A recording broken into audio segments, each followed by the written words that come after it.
তার যদি সৎ সাহস থাকে নিশ্চয়ই তিনি ইতিহাসকে বিকৃত করবেন না। আজকে মনে পড়ছে ওটা কংগ্রেসের। 1993 সালের 21শে জুলাই রাজ্যে তখন বাম শাসন, প্রধান প্রতিপক্ষ কংগ্রেস। কলকাতার রাজপথে গুলিতে রক্তাক্ত হয়েছিলেন 13 জন যুব কংগ্রেস কর্মী। পুলিশের গুলিতে শেষ হয়ে গিয়েছিল তরতাজা প্রাণ। 1998 সালে মমতা বন্দ্যোপাধ্যায় তৃণমূল কংগ্রেস তৈরি করেন। কংগ্রেস তৃণমূল প্রতি বছর দুদলই 21শে জুলাই শহীদ স্মরণ পালন করে। কিন্তু তৃণমূলের অনুষ্ঠানে যত জাঁকজমক, যত আড়ম্বর, যত সাজো সাজো রব বেড়েছে, তার কাছে ফিকে হয়ে গেছে কংগ্রেসের শহীদ স্মরণ। পতাকাটা ছিল যুব কংগ্রেসের চক্রের পতাকা, কংগ্রেসের হাতের পতাকা।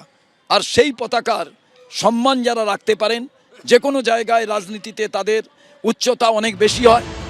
এবার বিধানসভা ভোটে ভরাডুবির পর তৃণমূল এখন ছন্নছাড়া। মমতা বন্দ্যোপাধ্যায় কার্যত রাজনৈতিক অস্তিত্বের সংকটে ভুগছেন। একে একে সবাই সঙ্গ ছাড়ছেন। এই আবহে মমতা বন্দ্যোপাধ্যায়, অভিষেক বন্দ্যোপাধ্যায় দিল্লিতে সোনিয়া গান্ধী, রাহুল গান্ধীদের সঙ্গে বৈঠক করেছেন। প্রশ্ন উঠছে, তাহলে কি যে কংগ্রেস থেকে রাজনৈতিক জন্ম, তার হাত ধরেই ফের প্রাসঙ্গিক হতে চাইছে কালীঘাট তৃণমূল? এই প্রেক্ষাপটে 21শে জুলাইয়ের আগে মমতা বন্দ্যোপাধ্যায়কে তাৎপর্যপূর্ণ পরামর্শ দিল প্রদেশ কংগ্রেস। তিনি ভুল করেছিলেন, ভুল সিদ্ধান্ত হয়েছিল। আজকে শহীদ মিনারের মঞ্চে দাঁড়িয়ে এই কথা বলবেন। আমি আশা করব যে মমতা বন্দ্যোপাধ্যায় ভুল স্বীকার করলে আগামী দিনে তিনিও মনে শান্তি পাবেন। তো মমতা বন্দ্যোপাধ্যায় যদি স্বীকার করে নেন যে আমার দল ছাড়া ভুল হয়েছিল, এই মঞ্চে এসে শহীদদের শ্রদ্ধা জানালে যুব কংগ্রেসের পতাকা, কংগ্রেসের পতাকা, তাকে সম্মান জানানো হবে এবং সেখানে কিছুটা হলেও তার যে কৃতকর্ম, তার জন্য কিছুটা প্রায়শ্চিত্ত হলেও করা যাবে। যখন 1993 সালের 21শে জুলাই তৎকালীন যুব কংগ্রেস সভানেত্রী মমতা বন্দ্যোপাধ্যায় যখন কর্মসূচি ডেকেছিলেন এবং সেখানে সিপিএম গণহত্যা লীলা চালিয়েছিল, তখন তো প্রদেশ কংগ্রেস মমতা বন্দ্যোপাধ্যায় এবং আন্দোলনকারীদের পাশে দাঁড়ায়নি এবং তারপর দীর্ঘ কয়েক বছরও আদৌ কোনো কর্মসূচি তারা করেননি। কংগ্রেস শহীদ মিনারের পাদদেশে এবার 21শে জুলাই পালন করবে।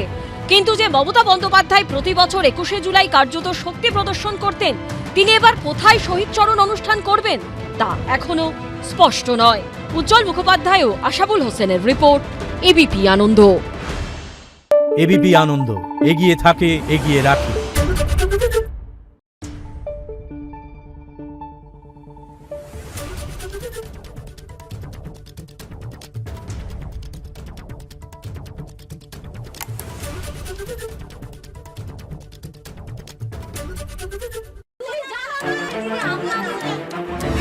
বাংলা চেঁচামেচি চায় না, বাংলা খবর চায়।